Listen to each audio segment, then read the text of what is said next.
Olá, pessoal. Boa tarde a todos e a todas. Hoje, o ciclo de seminários online, o GEDIM, recebe a convidada a professora doutora Carolina Parrini Ferreira, com a palestra Análise Discursivo-Crítica de Notícias de Feminicídio em Mídias Latino-Americanas. A professora Carolina é doutora e mestre em Letras Neolatinas pela Universidade Federal do Rio de Janeiro, instituição onde também se graduou em Letras Português e Espanhol nas modalidades bacharelado e licenciatura. Atualmente é professora associada nível 1 do Departamento de Língua e Literatura Estrangeiras da Universidade Federal de Santa Catarina. Ao longo de sua trajetória acadêmica, desenvolveu pesquisas na área de letras, com ênfase em teoria e análise linguística e ensino de língua espanhola.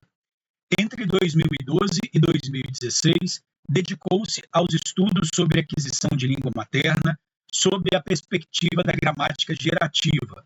Sua tese de doutorado, defendida em 2016, sob orientação da professora doutora Maria Mercedes Ribeiro, teve como título Tempo e Modalidade na Aquisição de Espanhol, Língua Materna, um estudo das formas verbais de futuro. No mestrado, concluído em 2011, investigou o processo de mudança linguística na variante madrilenha do espanhol com a dissertação Futuro Simples, Futuro Perifrástico, uma análise gerativista do processo de mudança na variante madrilenha do espanhol, também orientada pela professora Maria Mercedes. Atualmente, suas pesquisas concentram-se nos estudos críticos do discurso, com interesse especial pela análise crítica do discurso e pelos estudos decoloniais. Seus trabalhos abordam, entre outros temas, as representações discursivas de gênero e raça em materiais didáticos para o ensino de línguas adicionais e em textos jornalísticos de mídias latino-americanas.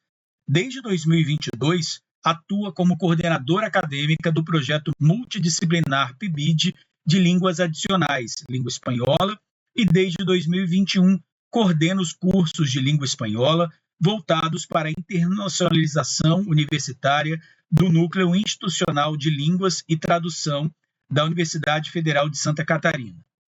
Entre suas publicações relevantes, destacamos o artigo Representações de Atores Sociais em Imagens de Livros Didáticos de Espanhol, um olhar crítico para questões raciais, publicado na revista Trabalhos em Linguística Aplicada em 2021. Destacamos também o capítulo Reportagem Online do Ensino de Línguas, Contribuições da Análise de Discurso Crítica, publicado em coautoria com a professora Vera Lúcia Cristóvão Vieira, no livro Metodologia de Pesquisa em Linguística Aplicada 2025. Professora Carolina Parrini, mais uma vez obrigado pela sua participação, né? E fique à vontade. Obrigada, Jorge, pela apresentação. Vou compartilhar aqui um material. Vocês viram que eu saí lá dos estudos formalistas e vim parar aqui com vocês, né? Minha formação de mestrado e doutorado não foi nos estudos críticos do discurso, não. Depois eu vim parar aqui. Estudei um pouquinho do Fairclough e agora estou estudando um pouquinho do Van Dijk. O que está aparecendo aqui? Está aparecendo meu material aí para vocês? Sim, está sim, professora. Tá bom, vou ampliar aqui, tá? Vou colocar aqui na apresentação. Pronto, agora foi. Qualquer coisa me avisa pelo áudio, não estou mais vendo não estou mais vendo Tudo bem. Aqui o Meet, tá bom? Então, pessoal, hoje eu vou apresentar um pouquinho do meu trabalho de pós-doutorado, né? O trabalho que eu estou desenvolvendo agora com a professora Micheline, sobre a visão dela, no programa de pós-graduação em Estudos da Linguagem. Para essa fala aqui, eu fiz uma análise de alguns textos e vou... Opa, acho que eu não fechei meu microfone, né? Está dando microfone aqui, não fechei meu... Não, tá certo. Se eu fechar. Ah, é o do Jorge.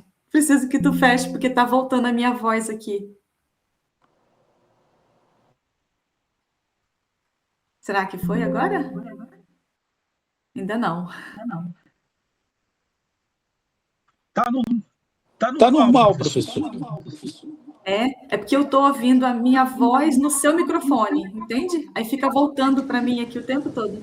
Tá dando retorno aqui também pra gente. Agora melhorou? Isso. Eu acho que tu tens que fechar o teu microfone, Jorge. Tá fechado, porque... Deixa eu sair daqui, porque eu botei no computador. Agora acho que vai melhorar.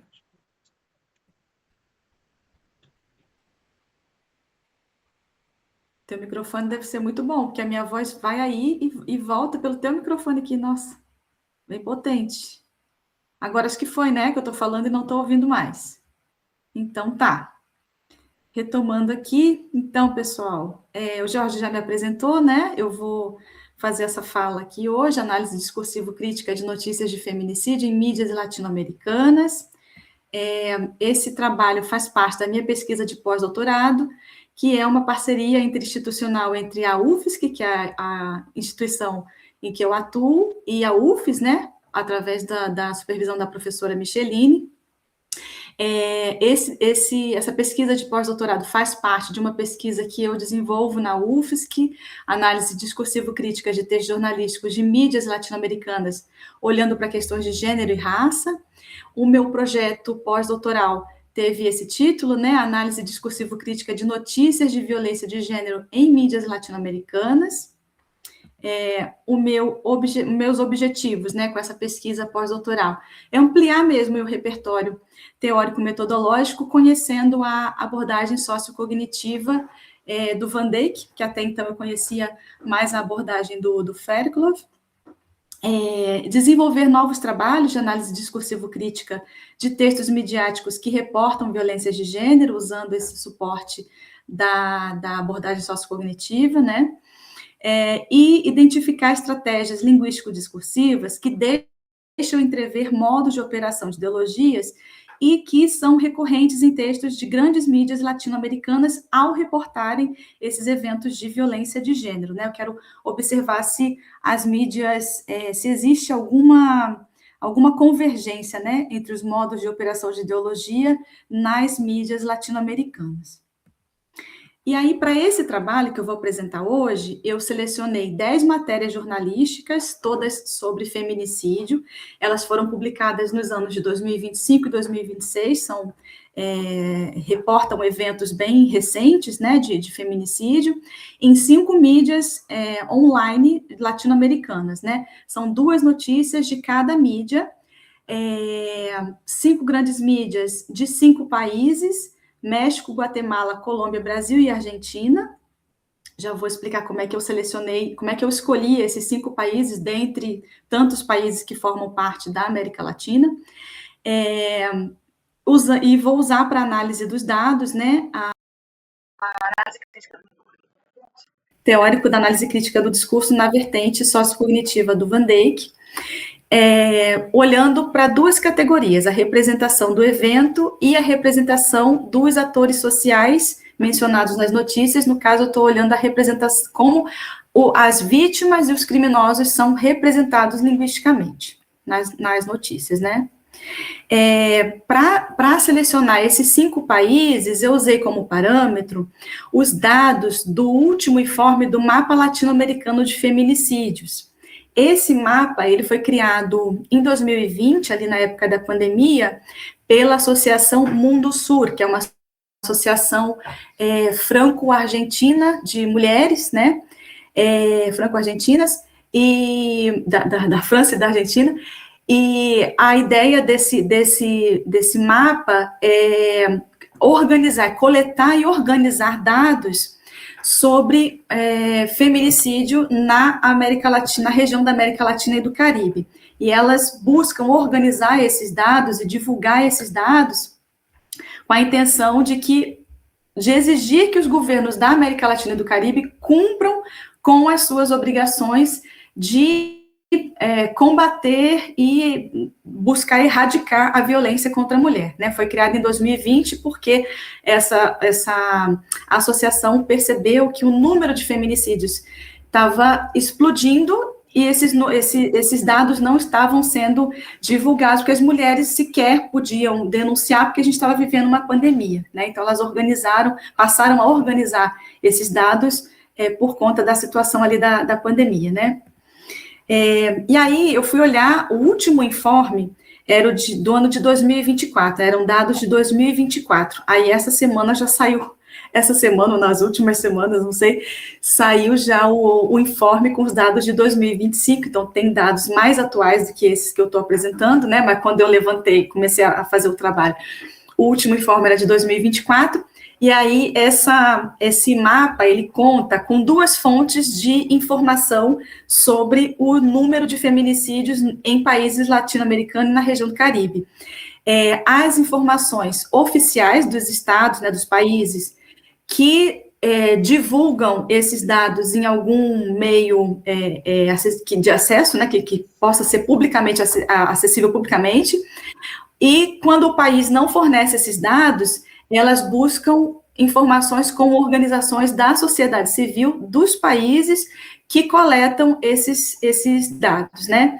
Então, a gente vê ali no gráfico aqui do lado direito a quantidade de feminicídios por país, esses são os dados das organizações da sociedade civil, e aí o Brasil lidera ali o número, né, seguido da Colômbia, depois Guatemala. Do outro lado, a gente tem os dados oficiais, né, quando os países divulgam essas informações por algum meio acessível, né, público. E aí o Brasil, tanto nos dados das organizações da sociedade civil, como nos dados oficiais, o Brasil liderou o ranking de feminicídios na América Latina no ano de 2024 e no informe de 2025 também. Brasil em primeiro lugar, México em segundo, Argentina em terceiro, né? Então, eu fui selecionando os países que estavam no topo, até o terceiro lugar ali do ranking, tanto dos dados oficiais como dos dados das organizações civis, né? E aí fui selecionando os países dessa maneira, né? Então, peguei e busquei ter pelo menos algum país que contemplasse América do Norte, América Central e América do Sul. Então, por isso eu escolhi México, Guatemala, Colômbia, Brasil e Argentina. Então, foi com base nos dados aqui a gente chama de MLF, né? Mapa Latino-Americano de Feminicídios. Esses dados, o mapa latino-americano foi criado com a intenção de evidenciar a gravidade do número de feminicídios, né? O quão alarmante são os dados de feminicídio, buscando cobrar, né, dos governos latino-americanos e caribenhos que cumpram com a obrigação, com o seu compromisso de combater esse crime, né, esse problema social.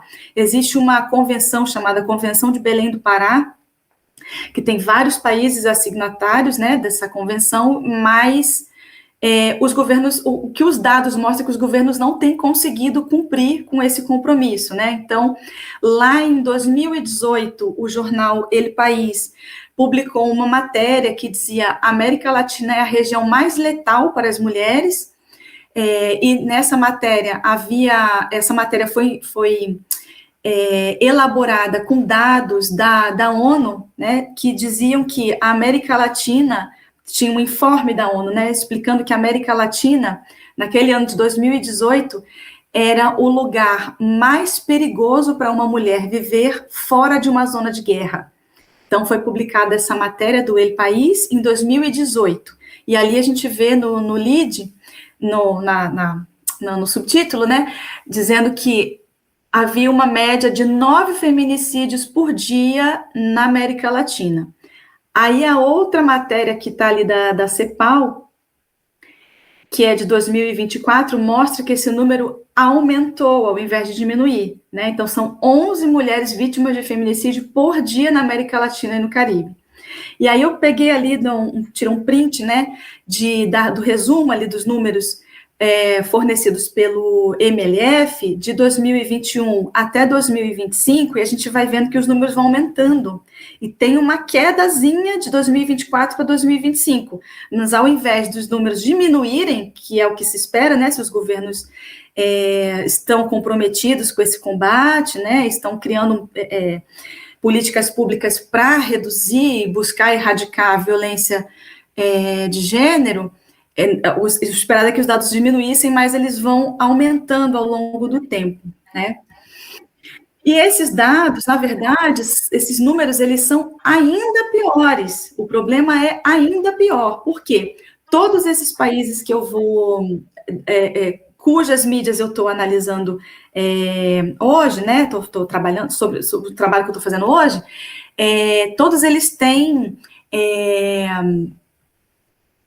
tem no seu ordenamento jurídico o crime de feminicídio, né? Eles têm penalidades para esse crime, mas o entendimento sobre o que é violência de gênero, a forma de contabilizar os feminicídios, isso varia de país para país. Então, por exemplo, no informe de 2025 do MLF, elas explicam que dos 31 países analisados, só 15 contam com informação estatal pública, ou seja, só 15 países dos 31 têm as informações, dados oficiais públicos, né? E aí elas colocam lá que apenas 48% dos países conta com informação pública sobre feminicídios e 40% deles apresenta registros incompletos. 16 países da região não contabilizam e não divulgam informação oficial sobre os feminicídios. Então, tinha também nessa mesma matéria do El País, que dizia que a América Latina era uma região letal para as mulheres, fora de uma zona de guerra, explicava também, só que isso lá em 2018, né, que o México, por exemplo, em vários estados, e o México é um país enorme, né? Está em segundo lugar ali no mapa. Em vários estados não se contabiliza como feminicídio, conta tudo dentro dos crimes de homicídio, né? Então os dados são, né, um pouco confusos aí, né? Não são dados bem mais precisos. Na Colômbia, só se considera violência de gênero se a agressão ocorre entre casais. Se não for casal, aí não se considera violência de gênero. Então, tem uma questão ali de entendimento sobre esses crimes, sobre essas violências, que varia ali de país para país também. Então, os números são alarmantes, mas eles são ainda piores do que isso que a gente tem notícia. Bem, e aí, chegando ali na nossa área, né, no nosso campo de estudos do discurso, nós entendemos aqui, como estudiosos dos estudos críticos do discurso, que entendemos o discurso como uma prática social. Kulharak e Fairclough vão nos lembrar que toda questão social é parcialmente discursiva, né? Então, isso porque tudo passa pela linguagem, né? A linguagem é inerente a qualquer atividade humana. Então, o problema do feminicídio será também, em parte, uma questão linguística, né? Em parte, uma questão discursiva, né? E aí, pensando nisso, a gente precisa, então, estar muito atento, né, aos discursos que circulam sobre esse problema social grave que é o feminicídio. Estou trabalhando aqui com textos midiáticos, muitos trabalhos, né, dos estudos críticos do discurso vão olhar para o discurso midiático, né, para o discurso jornalístico, e o Van Dijk vai nos lembrar que o discurso jornalístico embasa a aquisição de conhecimento e a formação de opiniões sobre a maior parte dos eventos do mundo. A gente acessa os meios de comunicação para saber o que está acontecendo no mundo, né? Saber o que está acontecendo na nossa cidade, o que está acontecendo ao nosso redor.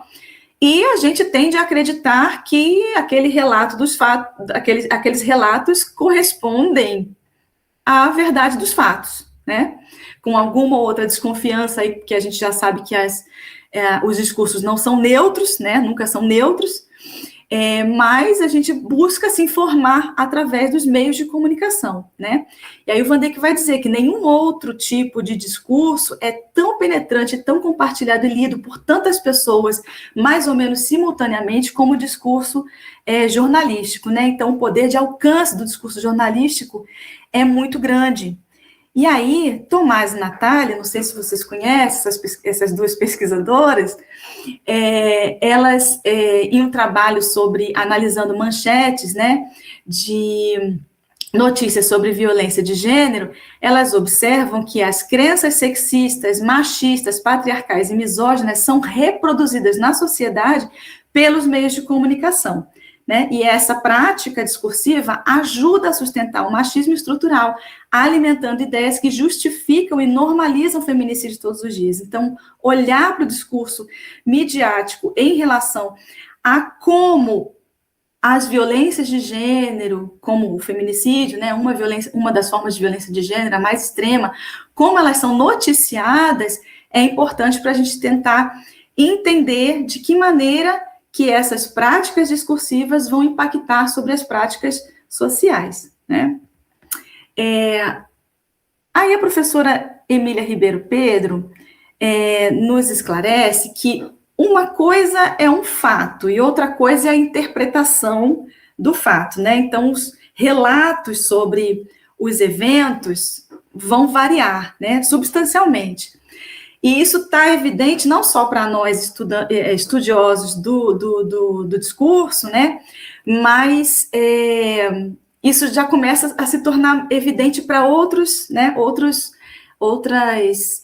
sob outros olhares também, não só de quem está estudando o discurso, mas começa a se difundir pela sociedade, né, de forma que a ONU Mulheres criou uma campanha que é recente no Brasil, é desse ano, Manchete Sem Viés, mas ela se inspira numa campanha que já existia desde 2020 em outros países latino-americanos, que era Titulares Sin Sesgo, que é a mesma coisa disso aí, né, Manchete Sem Viés, e é uma iniciativa da ONU na tentativa de recolocar o agressor no centro da narrativa. Isso porque está muito evidente que, no momento de noticiar violências de gênero, as mulheres são colocadas no centro da narrativa, né? Então, isso precisa mudar, né? Porque a violência de gênero, a violência contra as mulheres não pode ter como protagonistas mulheres, né? Se quem causa a violência são os homens, né? São os agressores, né? Eles é que tem que estar no centro da narrativa. Então, a ONU criou essa campanha e também criou um guia, né, guia para a cobertura jornalística de feminicídios e violência baseada em gênero, que é um material também recente, de 2023, a publicação. E nesse material, eles apresentam ali alguns exemplos, né, de construções linguísticas que devem ser evitadas e outras que seriam mais adequadas, né, para que os relatos não revitimizem as mulheres, né. A organização Think Olga também tem um mini manual de jornalismo humanizado, que é um material bem mais, vai no mesmo sentido desse guia da ONU, mas é mais enxuto, mais direto, apresenta vários exemplos, né? Não diga assim, não escreva assim, escreva desse jeito, né? Então tem exemplos ali que elas colocam. Esse é um material já de 2016. Então a gente vê aí toda uma movimentação, né, da ONU, de algumas organizações que estão percebendo o que a gente vem evidenciando nos nossos trabalhos, né, que as notícias têm revitimado as mulheres quando se trata de violência de gênero. Bom, então, para análise aqui dos dados, eu vou usar os estudos críticos do discurso na vertente sociocognitiva do Van Dijk, né? Como vocês sabem, até melhor do que eu, provavelmente, os estudos críticos do discurso problematizam a reprodução discursiva do abuso de poder, né? E o Van Dijk vai nos explicar que, por abuso de poder, ele está considerando aquelas formas de dominação que resultam em desigualdades sociais, que resultam em injustiças sociais, né? Essa noção de poder está relacionada à noção de controle, né? Controle sobre os grupos, controle sobre as ações dos outros. E aí, o Van Dijk nos diz que ele considera, né, com base lá no conceito lá de Bourdieu, né, de elite simbólica, né, poder simbólico, ele diz que existem 3 elites simbólicas. Uma delas é a mídia, né? Ele considera que a mais poderosa é a mídia, né? Que controla o discurso público. São elites simbólicas que controlam o discurso público. A mídia, a escola e os políticos, né? Então, só que esse controle do discurso público, ele não acontece só no nível do discurso, né? Ele passa também para as mentes, né? Quem controla o discurso consegue controlar também as mentes das pessoas, porque aquilo que nos chega como informação, como dado, né? Como crenças, como ideologias, passa a formar parte dos nossos conhecimentos, né? Isso passa a estar na nossa cognição de alguma maneira. E aquilo que está na nossa cognição orienta as nossas ações no mundo. Então, o controle do discurso é também o controle da mente, que, por sua vez, impacta no controle da ação. Nós agimos no mundo de acordo com as convicções, com os valores, com os conceitos, com as ideologias que nós carregamos, né? Essa perspectiva sociocognitiva de Van Dijk, então, faz a ligação do discurso com a estrutura social mediada pela cognição, e aí Van Dijk vai dizer que nós criamos, né, modelos mentais sobre os eventos e sobre as pessoas, né? E aí os estudiosos dos estudos críticos do discurso estão interessados em analisar, em entender, em trazer evidências sobre como as propriedades do discurso se relacionam com as questões de poder na sociedade. E, de acordo com Van Dijk, isso vai ser mediado pela cognição. Bom, eu analisei 5 mídias, como eu já contei para vocês aqui. Do México foi o jornal online do El Universal, na Guatemala, Prensa Libre, e aí estão os títulos das matérias que eu analisei.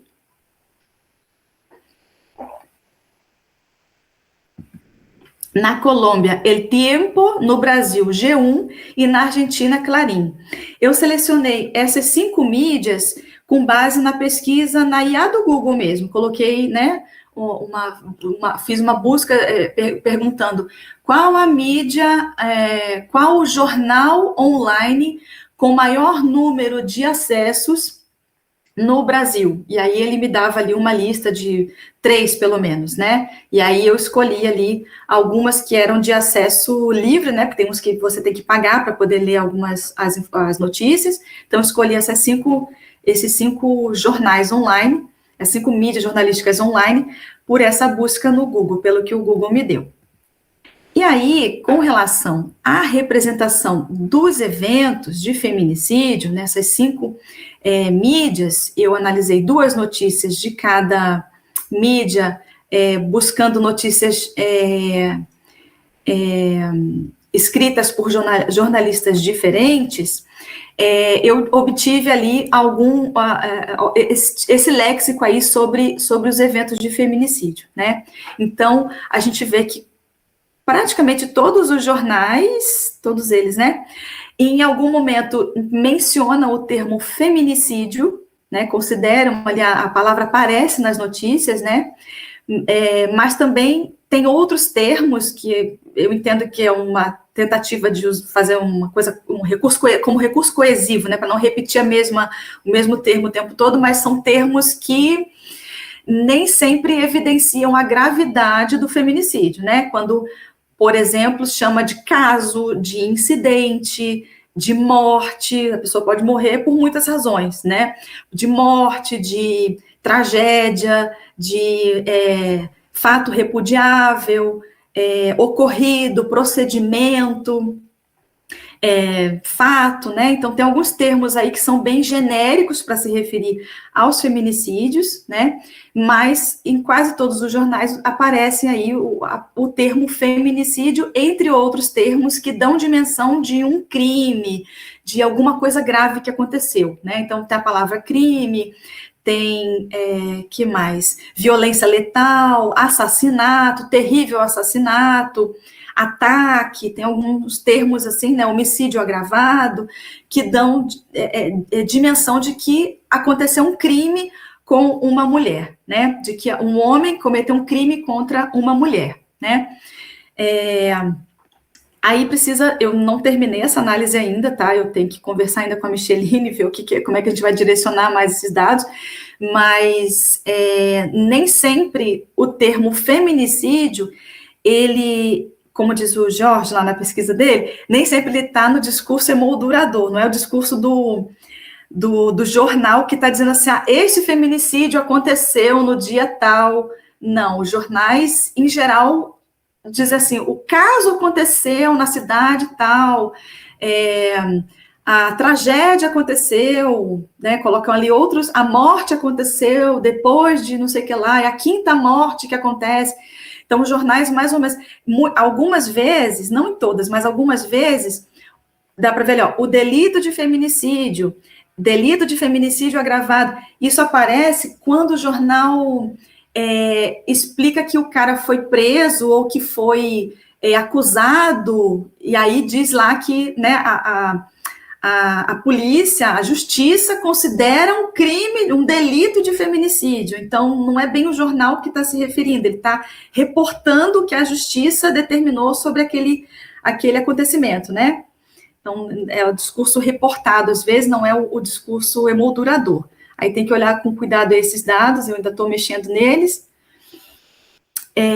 Com relação à representação dos atores sociais, nas notícias do México, né, na primeira notícia que está ali na primeira linha, a gente vê que a mulher, as formas como a mulher é representada, né, o léxico que se usa para se referir a ela, e com relação ao criminoso, a gente vê ali algumas, isso a gente vai ver em quase todas as notícias, umas referências que relacionam o criminoso à vítima, né? Então, seu parceiro amoroso, né? O seu parceiro amoroso, o seu atacante, a pessoa que atacou a mulher, bota seu atacante, né? O suposto responsável pelo crime, o seu ex-parceiro, né? Então, algumas vezes a gente vai ver isso aí. Algumas não, várias vezes a gente vai ver isso aí.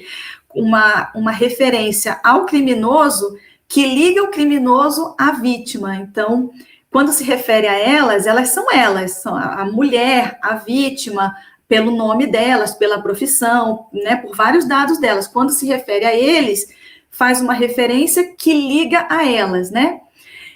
Na segunda notícia, a gente vê ali várias informações sobre a mulher que foi assassinada. A gente sabe que ela é uma professora aposentada, que ela se chama Irma, que ela é de Veracruz, que ela é taxista, que ela morava no município de Álamo, que ela tinha 62 anos. Então, quantas informações a gente sabe sobre essa mulher e o que a gente sabe sobre os criminosos, porque era um bando, né, que assassinou a mulher, era um grupo.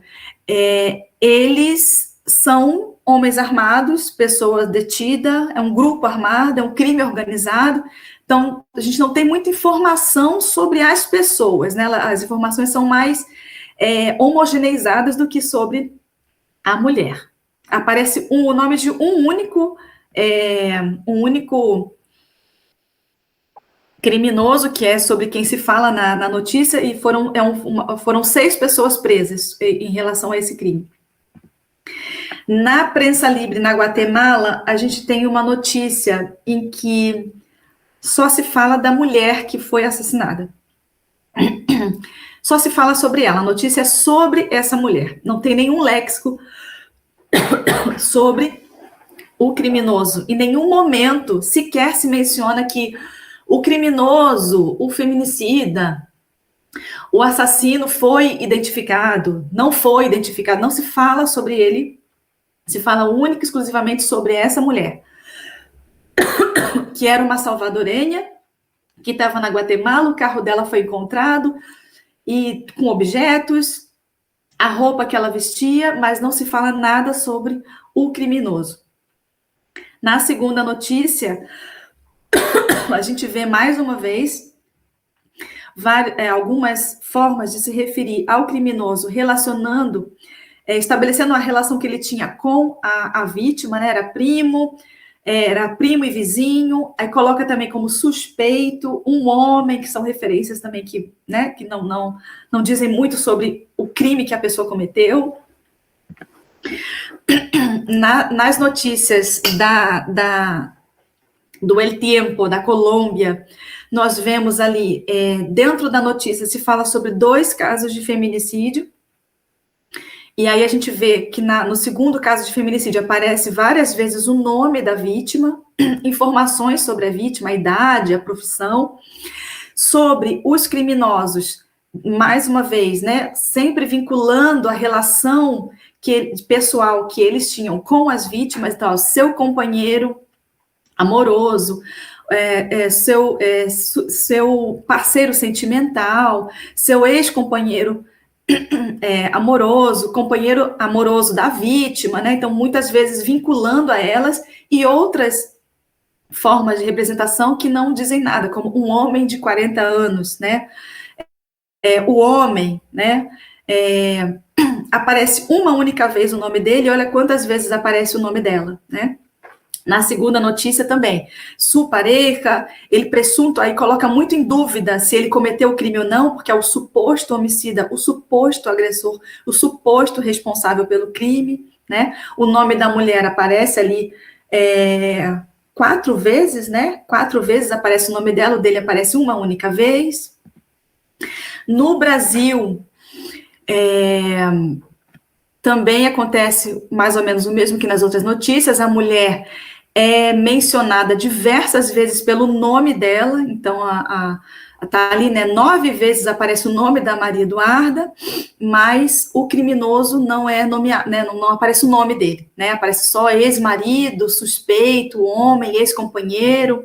Na segunda notícia também aparece o nome dela, 9 vezes, aparece também o nome do criminoso, né, algumas vezes na notícia, mas ele é muito mais referenciado pela profissão, né, então várias vezes aparece que ele é GM, que é guarda municipal, o guarda aparece 3 vezes, guarda municipal, agente, servidor, e isso encobre, né, quem seria esse homem, porque fica o guarda, quem assassinou a mulher? Um guarda municipal, né, o nome dele fica encoberto, né, a identidade dele fica encoberta.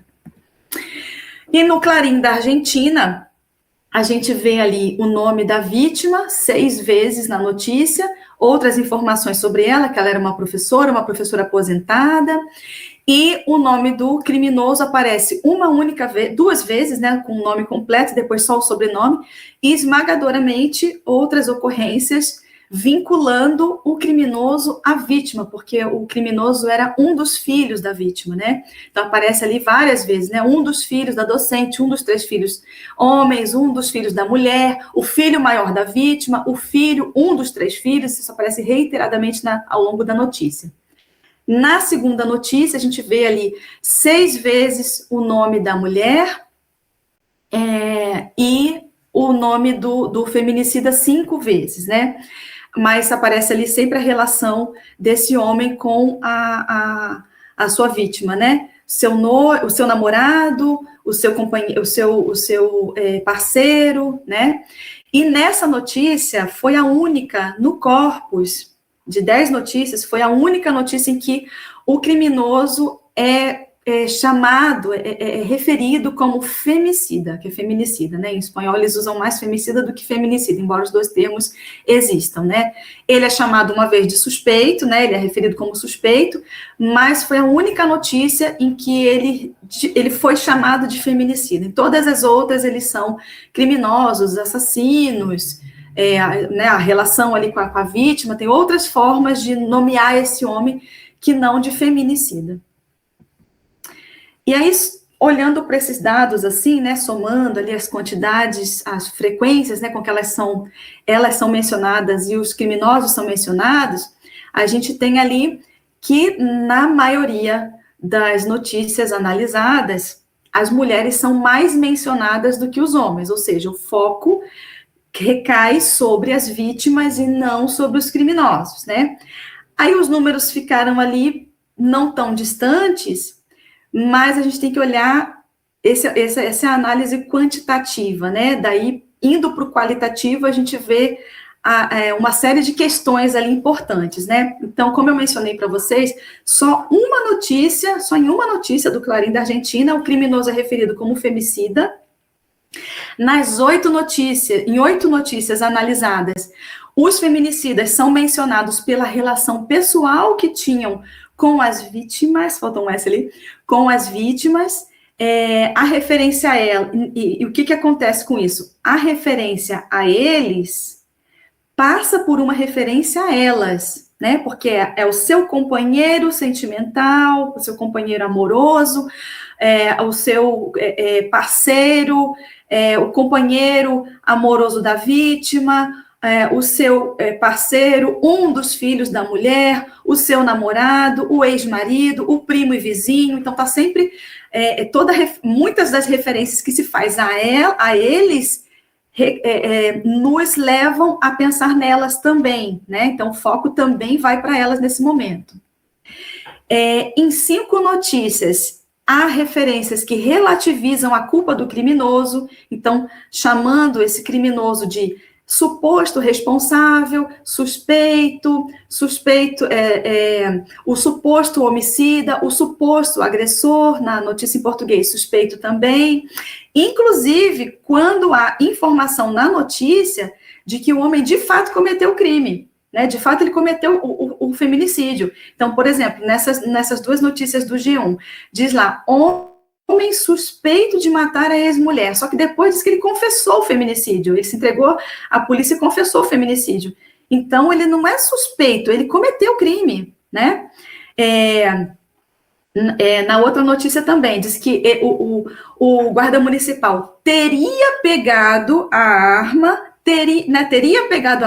agredido e atirado na mulher, né? E aí depois, em outro momento da notícia, diz lá que tinha testemunhas, porque eles fizeram isso no dia do casamento deles, então tinha testemunhas sobre a violência, né, sobre a morte dessa mulher, sobre o assassinato dela, de que ele voltou em casa e disparou contra ela, ou seja, ele teria pegado a arma e agredido essa mulher e atirado contra ela. Não, ele não teria feito isso, ele fez isso, né? E depois ele se apresentou à polícia e espontaneamente ele se entregou, né? Então, não cabe dúvidas aí de se teria acontecido o que aconteceu, né? De fato aconteceu, mas aí o jornal faz o uso desse tempo verbal que cria ali, pode gerar uma dúvida, aconteceu ou não aconteceu, né? No jornal da Guatemala também, chama ali o criminoso de suspeito, mas depois diz lá que a polícia encontrou provas de câmeras, né, tinha a filmagem do homem cometendo o crime lá contra a criança. Então, é suspeito? Não é suspeito, né? Se tinha prova, cabal lá, ele foi preso e tudo, né? Em flagrante, né? Logo depois de cometer o crime, porque encontraram imagens nas câmeras, né? Então, não é suspeito. E aí tem outras estratégias linguístico-discursivas que também desviam o foco dos feminicidas, como, por exemplo, construções com indeterminação do sujeito, mata na balaços quem que matou, né? Aí depois vem na continuação ali, seu parceiro amoroso, seu parceiro amoroso supostamente seria a pessoa que atacou a mulher, né? Então, mata na balaço, você não sabe quem cometeu o crime, né? Personificação do crime, a violência doméstica faz mais uma vítima, né? A violência doméstica leva uma 4ª vida nesse ano. O feminicídio enluta a cidade de Cartagena. A violência silencia uma vida a mais. A tragédia aconteceu no sábado passado. Este homicídio aconteceu após alguns dias do assassinato de outra jovem. Uso de voz passiva. Esses são só alguns exemplos, gente. Tem mais. No corpus tem mais exemplos. Eu coloquei aqui alguns que eu achei mais facilmente. Uma mulher foi atacada a tiros por um sujeito. Esse caso foi registrado, é uma passiva com C, no espanhol é mais frequente do que a passiva com C, mais participa, como no português, né? Então, esse caso, traduzindo, seria, foi registrado no sábado, no último dia 17 de maio.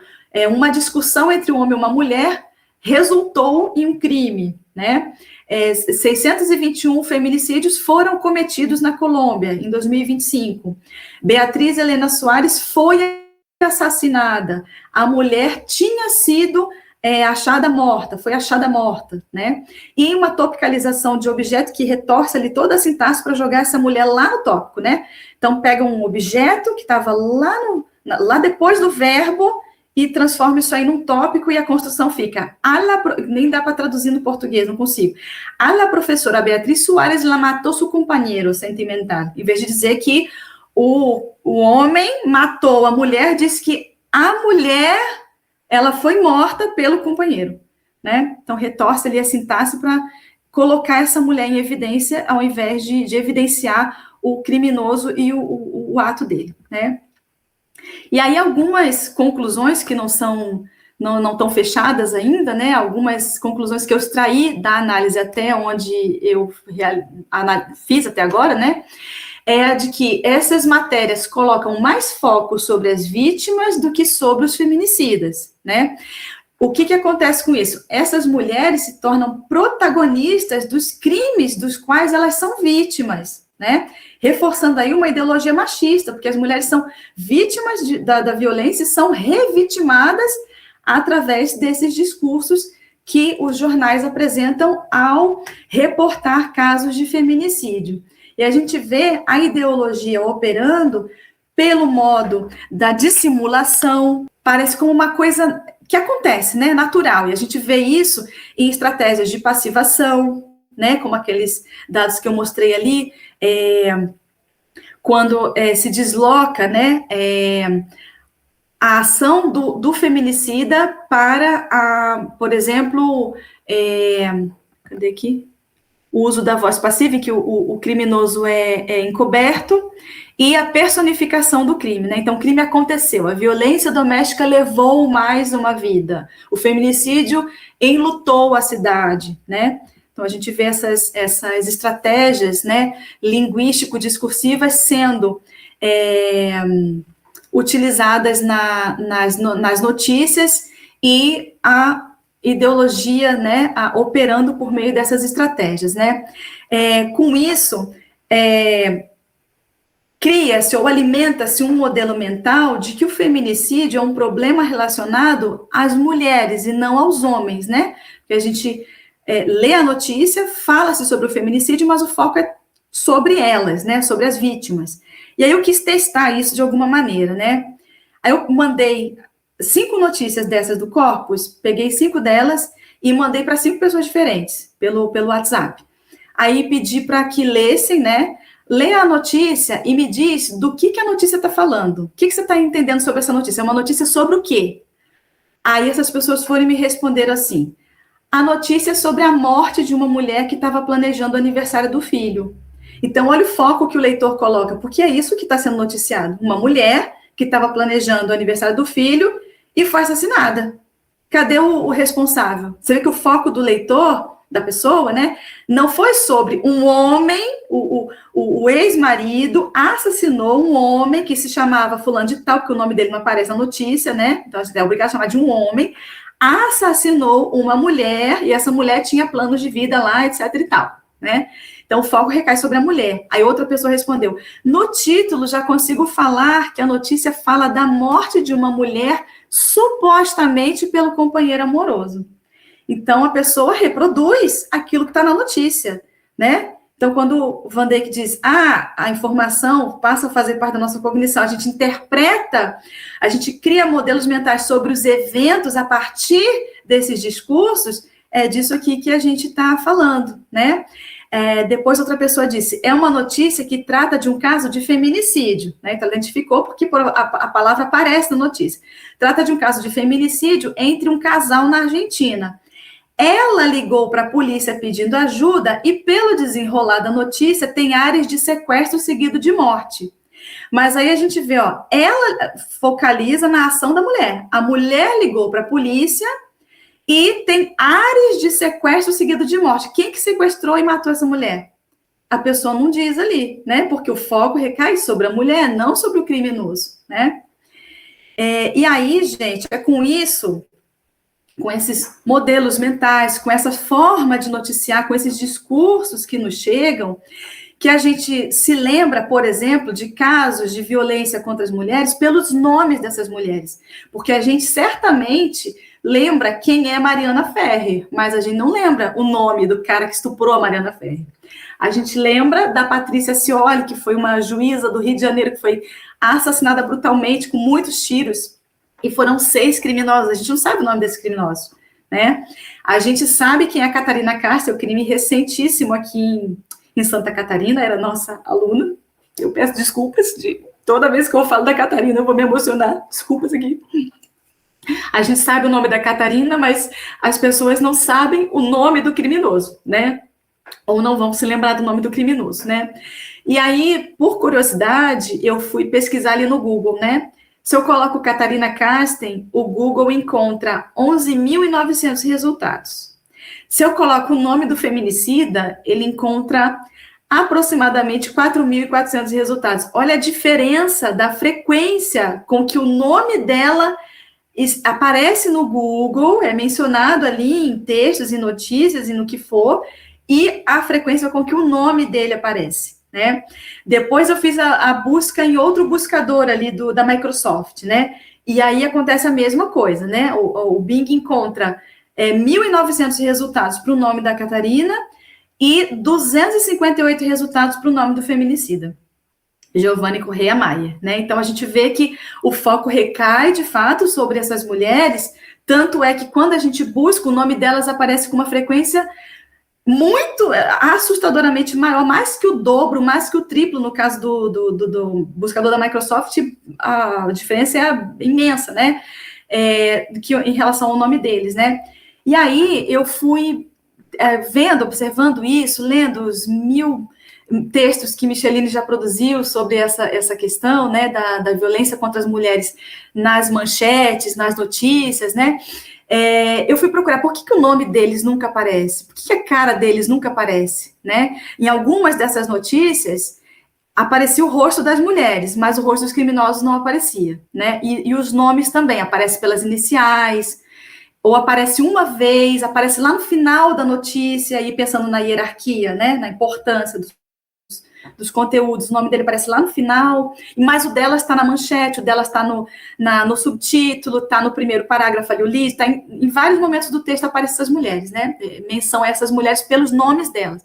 E aí eu fui pesquisar ali na IA, do Google mesmo, e aí dizia que os nomes e rostos dos agressores ficam sob proteção pela presunção de inocência, porque enquanto a pessoa não foi julgada e sentenciada, até então ela é inocente, ainda que existam provas cabais de que aquele homem cometeu o crime, ainda que ele tenha se entregado à polícia, ainda que tenha todas as evidências, enquanto ele não foi julgado, presume-se a inocência dessa pessoa, e também para evitar o que se chama de efeito copycat, que é quando a mídia expõe muito um criminoso que cometeu esses crimes bárbaros e tal, outros homens com o mesmo perfil podem se inspirar e cometer outros crimes. Isso é uma informação que vem da ONU, gente.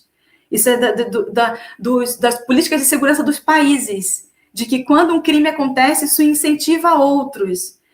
É uma coisa bárbara, né? E aí eu fiquei pensando, os nomes deles ficam sob proteção para não inspirar outros crimes, porque tem presunção de inocência, mas por que os nomes e a cara das vítimas está exposta, né? Então, o que essa exposição dos nomes, dos rostos, dos dados das vítimas estão nos dizendo? O que elas dizem para nós, mulheres, por exemplo, né? O que isso sinaliza para a gente, né? Bom, se aconteceu um crime numa trilha deserta nesse bairro, eu não vou passar por essa trilha. Ou seja, não saia de casa. Não saia de casa para passar por aquela trilha sozinha nesse horário, que foi o que aconteceu com a Catarina Cárcere, né? Foi o local onde ela foi estuprada e assassinada pelo Giovanni Correia Maier, né? Então, até a forma como a gente... Olha aqui, eu acabei de falar, né? A Catarina Cárcere foi, né? Até a forma como a gente verbaliza é igual lá do jornal, né? Então, o que sinaliza para a gente, né? Quando essas notícias vêm à tona e o rosto das mulheres, o nome das mulheres, os casos ficam conhecidos pelo nome delas, é caso Mariana Ferrer, caso Catarina Cárcere, né? Não é caso Giovanni Correia Maier, não é caso André Aranha, é caso Mariana Ferrer, né? Então, o que isso sinaliza para nós, né? O que isso diz para a sociedade? Então, eles são protegidos, né? Por presunção de inocência, por evitar efeito coquete, mas as mulheres continuam expostas, né? Então, era isso que eu tinha para compartilhar com vocês do trabalho até esse momento. Desculpem aí se eu me alonguei muito, a apresentação ficou longa, e essas são algumas referências, né, que eu li e que estão mencionadas aí no trabalho, e é isso. Fico à disposição aqui para as contribuições de vocês, que são muito bons, muito bom. Obrigado, professora Carolina. Micheline tá aí. Será que ela consegue dar uma palavrinha? Não sei se ela consegue falar, mas... Oi, gente. Consigo, tá Georges. Tá bom. Consigo falar, acho que eu não consigo aparecer. Bom, obrigada, Carol, pela sua explanação, pela apresentação do seu trabalho ainda em andamento. Eu acho que vai finalizar com um trabalho muito bom. Acho que você já traz assim bastante dados, né, para a gente. E eu não sei se eu perdi a parte das fontes, porque eu tive que desconectar. Algumas vezes eu desconectei, né? Mas é bem interessante, né?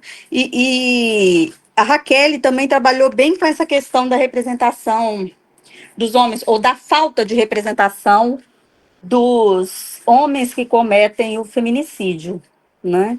E de uma apresentação da mulher de modo bem diferente. Eu não sei se no caso das notícias que você está analisando, tem a questão da profissão, sabe? Porque essa é uma recorrência muito grande, né? Apresentação da profissão, apresentação de local, né? E isso também é dado importante para a gente pensar nessas representações.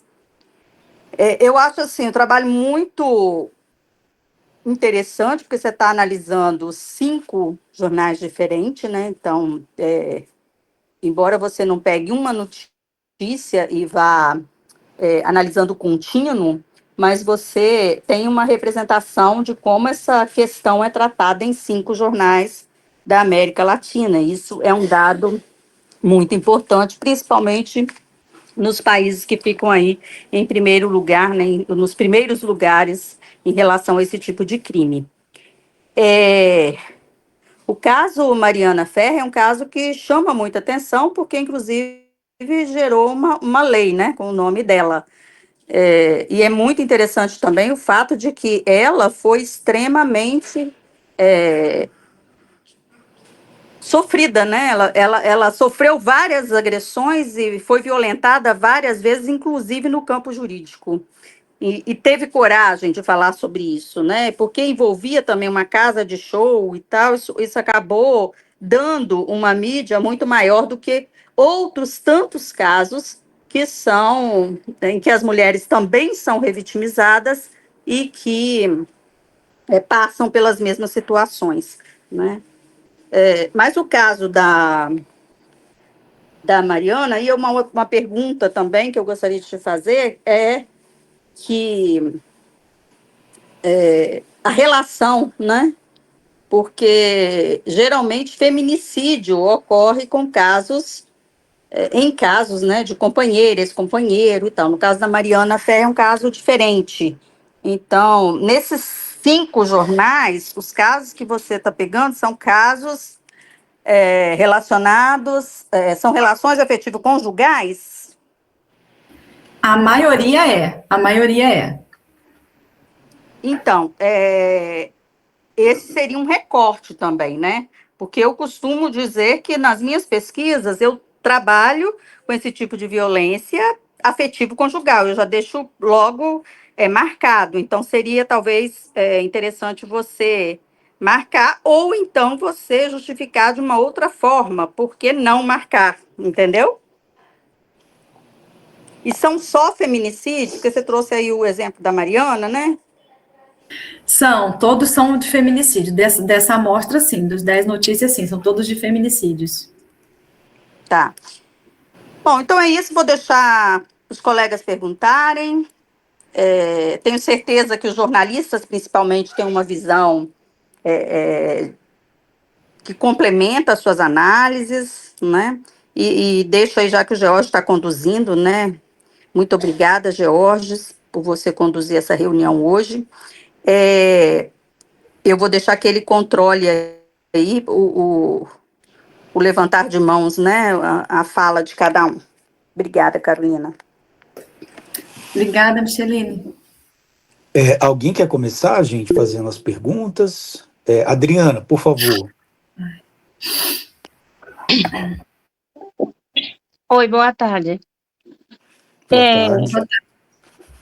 Assim, como você, além de que você está trabalhando na América Latina, você tem Brasil, que ele fala uma língua diferente, certo? Então, minha pergunta é essa, você fala assim, eu selecionei os países los que tinham mais violência. Aí você fez um mapeo prévio, porque você falou, nem todos os países davam o nome de feminicídio, e eles não usam juridicamente nem mediáticamente as mesmas palavras, o mesmo léxico para falar do fenômeno do feminicídio.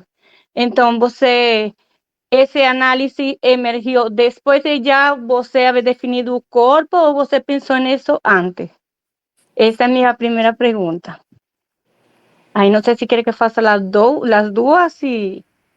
Não, vou te respondendo. Não, eu selecionei as notícias de feminicídio e fui olhando para elas e fui vendo o que me chamava mais atenção ali. Aí eu escolhi a categoria analítica da representação dos atores sociais, né? De observar o léxico para se referir às vítimas e aos criminosos, né? Mas foi a partir do que eu comecei a observar nas notícias. Então, primeiro eu selecionei as notícias, depois eu encaminhei essa análise. Porque quando você começou a falar, a mim me chamou muito a atenção isso, e até pensei na ONU, que se deveria haver um patrão, sabe? Porque você falou, não tem um patrão, cada quem fala de isso como em seu país diferente, e uns dão mais importância que outros. Aí eu fiquei pensando nisso, hasta assim, que deveria ser padronizado. É a questão jurídica de cada país, né? É como todos os países penalizam feminicídio, né? Só que a maneira como eles interpretam os casos de feminicídio, a violência de gênero, isso é que varia, né, de um país para o outro. Então, e as penas também variam, né? Mas todos penalizam esse tipo de crime, né? E aí a forma de contabilizar, isso vai impactar sobre a forma de contabilizar. Se eu não considero que feminicídio só acontece, sei lá, entre marido e mulher, ou entre casais, então se um homem mata a vizinha, não é feminicídio? Como é que é isso, né? Aí só que isso varia, né? De país para país. Mas como a gente viu, todos eles, em todas as mídias, aparece a palavra feminicídio. Então, naqueles países, esse termo existe. As pessoas têm essa noção de que feminicídio é um crime que se comete contra uma mulher, pela sua condição de ser mulher, né? Tá, obrigada. Nada, Adriana, obrigada a você. Obrigado, Adriana. Agora a pergunta do Jonathan. Olá, professora Carolina. Vocês conseguem me entender bem, gente? Que eu estou de fome. Pode falar um pouquinho mais alto. Não está dando para te ouvir, Jonathan. Ah, tá. Professor, obrigado pela apresentação. Eu saí aqui da apresentação com 2 páginas de anotações, né? Estou aqui com a Stephanie, com o Wendel, a gente estava debatendo um pouco do trabalho. Né? Não consigo ouvir, Zona, está cortando, não sei, não consigo te ouvir. Está muito baixo. Só um minuto que eu vou tirar o fone, tá? Rapidinho. Melhorou, gente? Sim. O meu fone de ouvido não é muito bom. Professor, eu estava agradecendo pela apresentação, parabenizando também. Eu estou aqui na sala do Jedim com a Stephanie e com o Wendel, e a gente estava debatendo o trabalho aqui, né, tentando relacionar também um pouco com o que a gente estuda. O meu trabalho que eu pretendo fazer, por exemplo, é uma análise da violência homotransfóbica na cobertura jornalística aqui do Espírito Santo. E muito dessa representação que você aponta no seu trabalho, eu vejo no meu corpus também.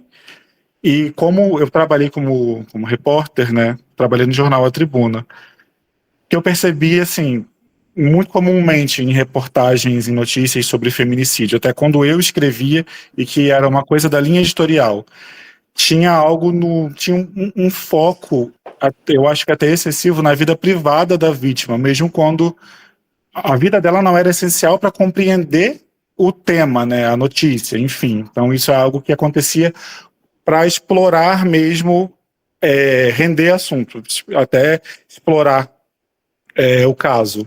Então, às vezes eu via muito depoimento de colocar o agressor como alguém, entre muitas aspas, tá, simpático. Então, por exemplo, algum depoimento, nossa, eu não imaginava que ele faria isso, porque ele nunca foi violento, e uma culpabilização da vítima num sentido de, por exemplo, associar com ciúmes. Então, o crime ocorreu após uma briga por ciúmes. E essa personificação do crime também, né? Que eu até anotei aqui, né, como figura de linguagem, né? E eu fiquei pensando se tudo isso que a gente vê não implicaria, né? Essas mudanças não implicariam uma mudança no próprio gênero notícia, no próprio gênero reportagem. Eu não sei se porque parece tão consolidado, até a forma, às vezes você senta para escrever uma notícia e você já vem com essas escolhas linguístico-discursivas de forma arbitrária, assim, parece que você escolhe, mas parece o natural, sabe? Não sei se eu consegui explicar muito bem, mas é como se fosse o repertório que todos conhecem. Sim, sim. Por isso que a gente chama de discurso, né? É a ordem do discurso jornalista, né? Por isso que a ONU, né, criou ali o guia, né, para tentar orientar de que maneira, né, reportar esses crimes, lançando mão de construções que são mais apropriadas, que descrevem o que, enfim, narram, né, os acontecimentos colocando em evidência o criminoso e o crime, não a vítima, né, porque senão você revitimiza aquela pessoa, né, mas o que a gente vê é que essas mídias que eu analisei, elas não cumprem, gente, nada com essas orientações lá do guia da ONU. Ele é recente, né, um documento de 2023, né, então há de levar um tempo ainda até isso chegar aos jornais, né, às mídias, e irem incorporando isso, irem aceitando isso, também porque isso, foi o que você disse, né, muda também o modo do próprio gênero notícia ou reportagem de se construir, né, então, o quanto que as mídias, né, estão comprometidas, querem se comprometer com o combate dessa questão social, modificando o uso que fazem da linguagem, né? Porque isso também, a gente sabe, gera textos sensacionalistas, isso vem de notícias, isso faz os assuntos ficarem no ar, faz as mídias serem acessadas, né? Então, tem uma série de implicações, né? E aí, é uma questão de comprometimento, né? Dos meios de comunicação com essa questão, né, de entender que a maneira como eles reportam os eventos gera representações, né, gera conhecimentos, interpretações sobre os eventos, né? O que as pessoas entendem de um feminicídio. Se a gente vai, a Michelle estava comentando, o caso da Mariana Ferrer e tal. Essa menina foi estuprada, e depois o cara foi inocentado, e tinha provas, tinha prova de sêmen, tinha vídeo, tinha um monte de prova, e por incrível que pareça, ele foi inocentado, né? Hoje, se você entra na rede social dela, no Instagram, por exemplo, você vai ler lá as postagens, a gente vê ali um modelo mental, gente, as pessoas, pelos comentários que as pessoas fazem, é uma aproveitadora, porque a menina era modelo, ela era uma jovem, a maneira como o campo jurídico, como a mídia, porque tem notícias que a gente também consegue ver, né, a revitimização da Mariana Ferrer, né, colocou a figura dela, leva as pessoas a terem uma imagem sobre ela, né, as pessoas terem um modelo mental sobre a pessoa dela, né, e esse modelo mental é de que ela é uma aproveitadora, de que ela está mentindo, porque ele foi inocentado, né, então, de fato, a forma como uma pessoa é mencionada, as ações de uma pessoa são mencionadas, a narrativa que se cria sobre um evento, isso impacta para a compreensão da população, né, das pessoas sobre aquele evento e sobre outros eventos do mesmo tipo. Aí é isso, né? Deveria haver uma conscientização, né, dos meios de comunicação e um comprometimento, mas parece que não há, assim, né, pelo que a gente observa ali, essas mídias, pelo menos, ainda não estão comprometidas com essa questão, porque a maneira como eles noticiam revela que eles não seguem aquelas orientações ali da ONU, sabe, do guia da ONU. E às vezes eu penso, não dá para falar como um todo, né? Mas que muitas dessas escolhas, elas nem acontecem de forma maquiavélica mesmo. Eu acho que está tão impregnado no gênero notícia, reportagem, dos modelos mentais, né? Enfim, que elas parecem de fato naturais. E também eu me pergunto, depois do seu comentário, se o quão esses veículos estão comprometidos em questionar outros poderes da sociedade. Porque a polícia, por exemplo, é uma fonte, em casos de violência, hoje, para mim, eu vejo a polícia como a principal fonte, às vezes a única de uma notícia. E não se buscam outras fontes, e o discurso da polícia, ele não é questionado. Então, enfim, mas aí eu já acho que não seria uma mudança, eu acho que seria seguir mesmo o princípio de dar voz a outras dimensões à notícia, né? Dar mais vozes à notícia, que não é cumprido. Exatamente. Lá nesse guia da ONU, eles dizem, né, que ao invés de destacar discursos, trechos, né, fala das pessoas que sejam sensacionalistas, que explorem demais o sofrimento da vítima e tal, que eles consultem pessoas especialistas em violência de gênero para falar sobre o caso, né? Então eles dão umas orientações nesse sentido, mas essas vozes não aparecem.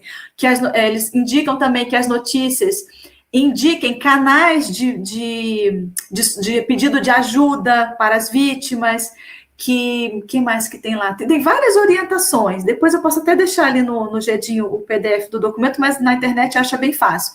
Então, tem várias orientações nesse sentido, assim, né, de que discursos trazer para a notícia de forma que a pessoa que lê a notícia não tenha só informação sobre o crime, mas para que ela possa... olha a opinião, olha o posicionamento, a visão de uma pessoa que trabalha com esse tipo de crime, que pesquisa sobre isso, né? Para ela se informar nesse sentido. O que a gente pode fazer? Se a gente presencia um caso de violência de gênero, para onde que a gente liga? Liga para a polícia? Quais são os canais de ajuda, né, para as vítimas? Se eu sofro, por exemplo, então, no sentido de informar a sociedade também sobre o que fazer diante desses acontecimentos, mas isso não acontece muito, não. Destacar dados sobre o feminicídio, destacar dados estatísticos, né? Destacar dados estatísticos, que mais? Aí tem lá várias orientações, a gente até vê essa questão dos dados, até aparece em um ou outro, mas vozes de pessoas, né, de pesquisadores sobre violência de gênero, nada, é sempre isso mesmo, as autoridades, né, policiais, familiares da vítima, né, que aí as vozes acabam reforçando algumas coisas que estão nas notícias. Tinha uma, por exemplo, em que dizia assim, que o título, a manchete da notícia era assim: quem diria que um dia eu ia me casar? Disse a noiva, assassinada no dia do casamento. Então, parece assim, ela fez uma escolha ruim, né? Ela casou com o assassino dela, né? O destaque. E aí, ao longo da notícia, tem a fala da mãe dessa mulher, e a mãe dizendo assim, ele já era violento antes, mas ela era apaixonada por ele. Então, de quem que foi a culpa dessa mulher ter sido assassinada? Foi dela, quem mandou ela casar com um homem violento, né? A mãe avisou, mas ela não ouviu, né? Então, tem umas coisas assim, né? Umas vozes que são incorporadas na notícia, mas que elas acabam funcionando para revitimizar a vítima, né? Não para informar a sociedade sobre esse tipo de crime, sobre canais de ajuda, enfim, né? Glau. Sim. Ei, boa tarde. Boa tarde. Então, obrigada, Carol, por esse momento tão maravilhoso. Não tem como não... nós que estamos pesquisando aí, né, o Jonatas, assim como eu, estamos pesquisando sobre no caso dele, a questão da notícia de homotransfobia. Eu pesquiso aí sobre as notícias, né, como que o jornal local aqui no Espírito Santo noticia a morte de mulheres trans. No caso, é um pouco diferente, na verdade é bem diferente, porque geralmente a morte de mulheres trans aqui é associado a crime de ódio. Então, ela não... As notícias que eu tenho recolhido, que eu tenho catalogado, elas não são cometidas por parceiros. Então, é crime de ódio pelo fato de ser uma mulher trans, de ser uma pessoa trans ali, no caso, eu estou investigando as mulheres trans. E aí, Carol, não tem como não do que você falou, desse apagamento discursivo, ele se repete. Nas notícias também cometidas, nas notícias veiculadas, e acontece esse apagamento discursivo no caso aí, o feminicida, então também é recorrente nas notícias sobre a morte de mulheres trans, é só a vítima que aparece como foco, como tópico, né? Inclusive, recentemente aqui em Linhares, a cidade na qual eu resido, houve uma morte de uma mulher trans, já na casa dos quase 60 anos, mas que na mídia local trouxe apenas trouxe o nome de batismo, né, aqueles que eles chamam de nome morto. Então, e as pessoas nos comentários tratando de forma, nossa, até que enfim, colocar o nome real da pessoa e não o apelido. Então, essa promoção, esse apagamento discursivo de quem cometeu o assassinato, e no caso da morte de uma mulher trans, e evidenciar o nome morto, no caso, nome de batismo, também promove toda essa ideologia e aquilo que nós construímos como cognição, esses modelos mentais que construímos depois como cognição. Então, a minha questão contigo é o seguinte, até como rascunhei, senão a gente acaba perdendo, né? Essa invisibilização do feminicida, é um problema linguístico ou ideológico? Ou é linguístico porque é ideológico, ou é ideológico porque é linguístico? E aí é só para estar esse bate-papo mesmo, essa conversa nossa. Glau sempre com perguntas inteligentes.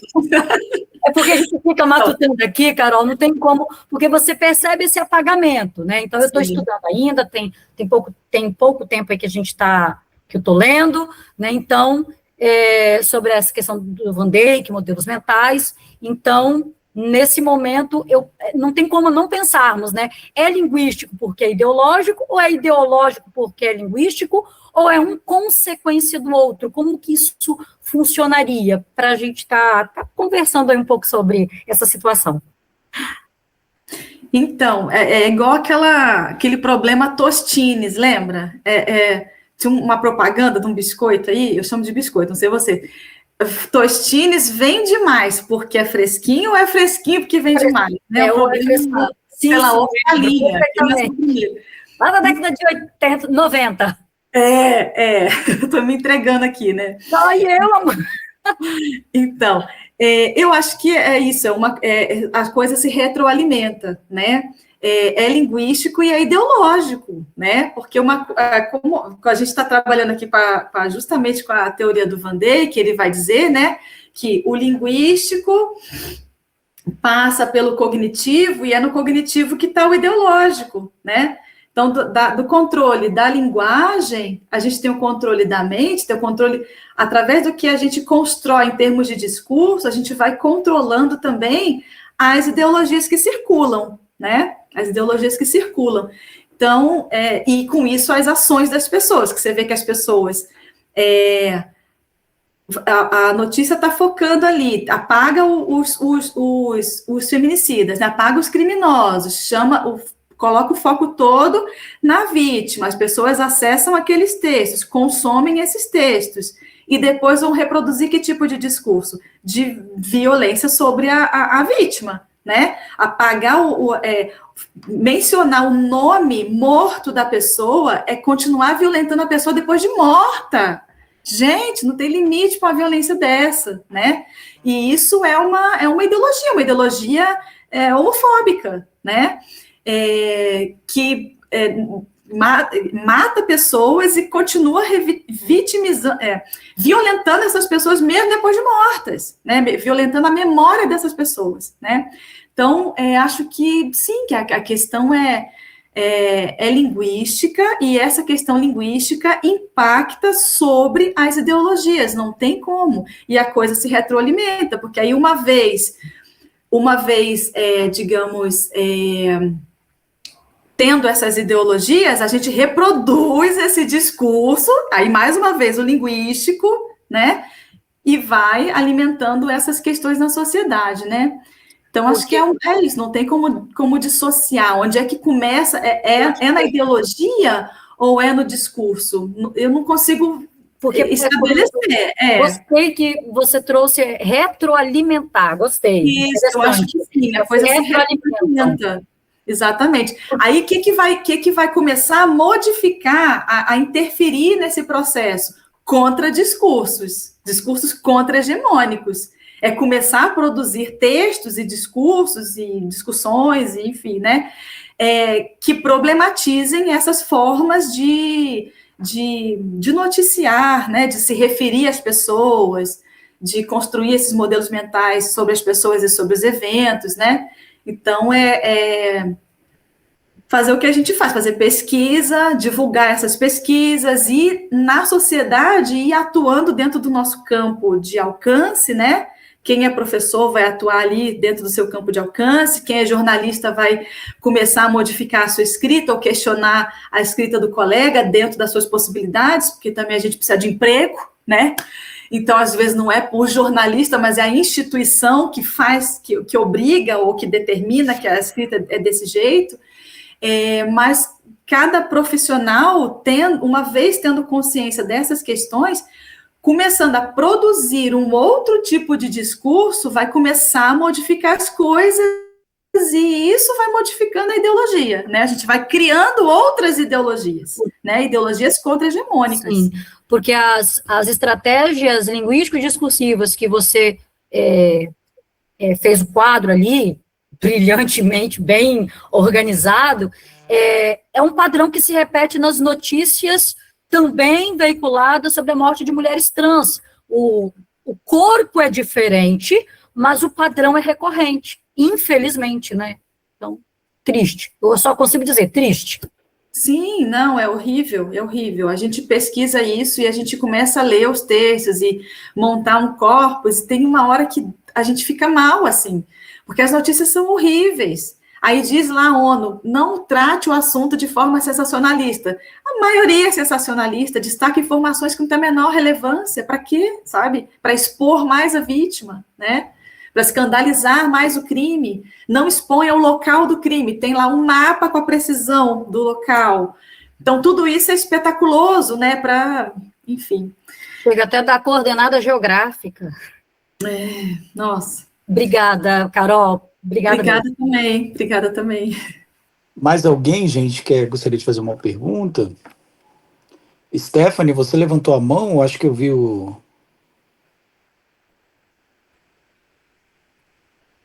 Gente, eu tô chocada. Eu falei 1 hora. Eu tô apavorada com isso. Eu jurava que tinha sido uns 30, 35 minutos. Quando eu olhei 5 horas, eu falei, meu Deus, eu falei 1 hora. Não, foi ótimo, professora. Se não tiver mais ninguém, a gente pode encerrar, né, professora Micheline? Não sei se ela está ouvindo, mas eu acho que já está de bom tamanho, né?